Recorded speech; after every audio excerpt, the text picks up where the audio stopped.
Welcome back to Lead the Way with CAMHSsteps, and we dive today into more insights on leadership and recruitment and professional growth.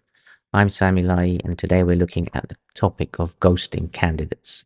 We've all been there as leaders in today's job market. Businesses, you're a leader, you're a manager, and you find yourself overwhelmed with the number of applications or the number of vacancies you have. And managing influx workflow in a recruitment process is very daunting. But there is a disturbing trend that is becoming apparent. And if you pay no attention to this, your business or your service will suffer. For those who are not familiar with this term, ghosting is an idea on the job market that there is a sudden or unexplained cutoff in communication with job candidates. So you've put a post out and you've got lots of replies, you sent maybe early shortlisting and stuff like that, and then suddenly you cut off contact, perhaps because you're overwhelmed, perhaps because you found your ideal candidate. For whatever reasons, candidates then feel that feeling of being ghosted.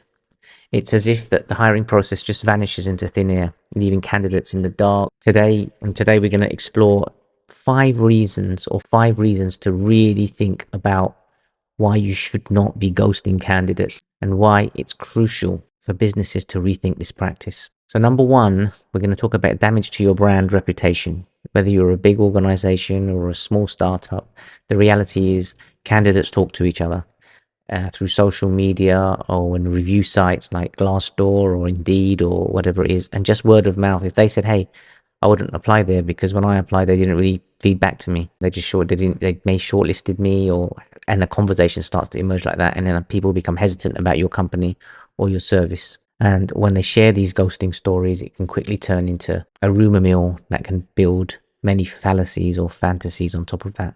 But the company's reputation is at risk if you do ghost candidates.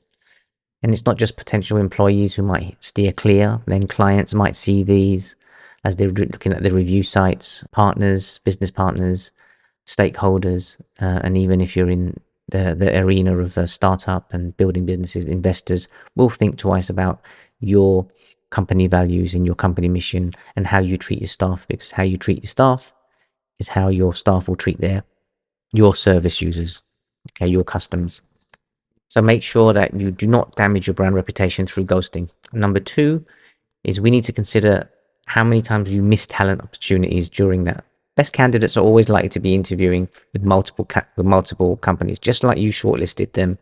2 or 3 of your competitors would have shortlisted, and they're going to apply for 3. And the top candidates will go and get shortlisting and interviews at different companies.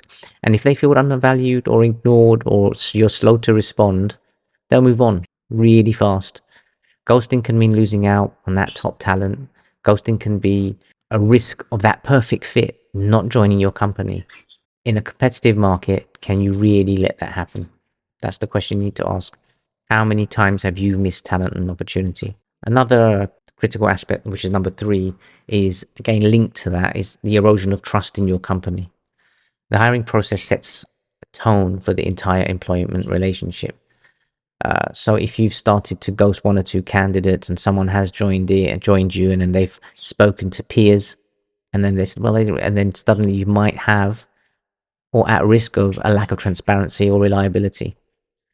And these are 2 key pillars of trust. You will find without transparency and without reliability, trust is easily eroded. And this has long-lasting effects on not just individual candidates, because candidates, there is a turnover, and even if they stay with you for a year or 2, those bitter feelings, or the next time there is even a better opportunity for them, they may think twice before applying to your company again. So please be careful. Don't ghost candidates, because the trust that your company is building is one of lack of trust. Number 4 is about the impact on the mental health of these people. So these are probably people who you want to shortlist or don't want to shortlist or whatever it is, but the impact on their mental health is something you, as a responsible, ethical organization, you need to think about.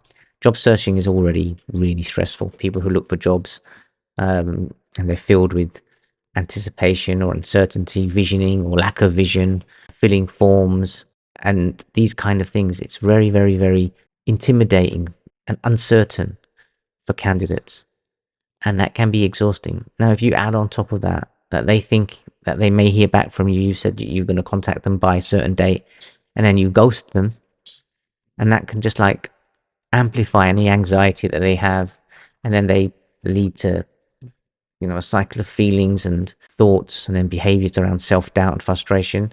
This isn't about just professional etiquette. It's about being mindful and ethical in your hiring process, keeping that human side to your hiring process, to your company. And finally, constructive feedback is crucial for growth.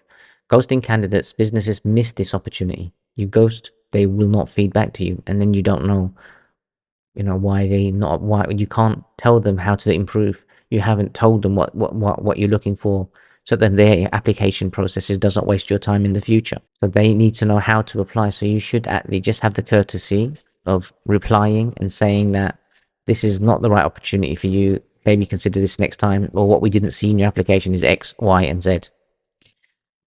And that will help them improve their applications and their job vacancy choices in future roles, and then maybe even within your company.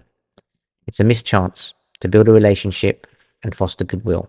And if you do that often enough, you create an environment around your company in the cloud or in the web space where people are applying for jobs, one of uncertainty and not the right employer and someone who doesn't really care.